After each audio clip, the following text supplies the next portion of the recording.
देवाने आपल्या शरीराची रचनाच अशी केली आहे की आपण स्वतःची पाठही थोपटू शकत नाही आणि स्वतःला लाथही मारू शकत नाही. म्हणूनच माणसाच्या जीवनात हितचिंतकाची आणि निंदकाचीही आवश्यकता आहे. आयुष्यात असे लोक जोडा जे वेळ येईल तेव्हा तुमची सावली आणि वेळेला तुमचा आरसा बनतील.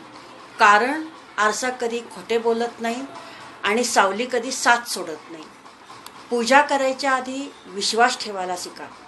बोलायच्या आधी ऐकायला शिका. खर्च करायच्या आधी कमवायला शिका. लिहायच्या आधी विचार करायला शिका. हार मानण्याआधी प्रयत्न करायला शिका आणि मरायच्या आधी जगायला शिका.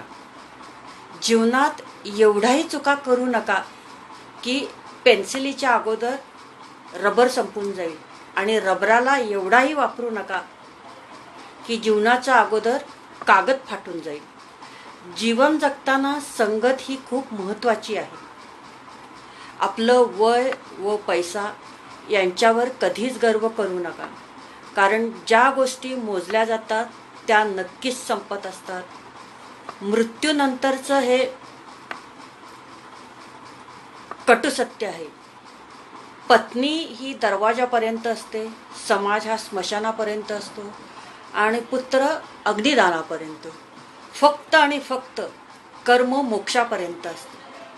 जिच्या उदरात जन्म होतो ती माता आणि जिच्या उदरात अस्त होतो ती माती. यातील वेलांटीचा फरक म्हणजेच माणसाचे जीवन. वाचा आणि पुढच्या ग्रुपमध्ये तुम्ही हा शेअर करा.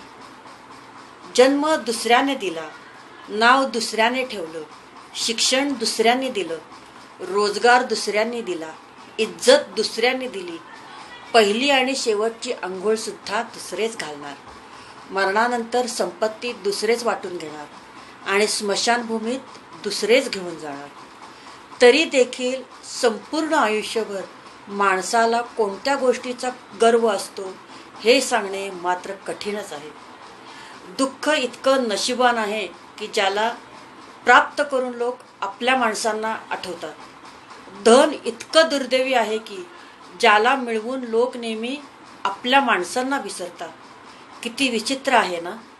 माणसाच्या शरीरात 70% पाणी आहे, पण जखम झाली की रक्त येतं आणि माणसाचं हृदय रक्ताचं बनलेलं असून हृदय दुखावलं की डोळ्यातून पाणी येतं.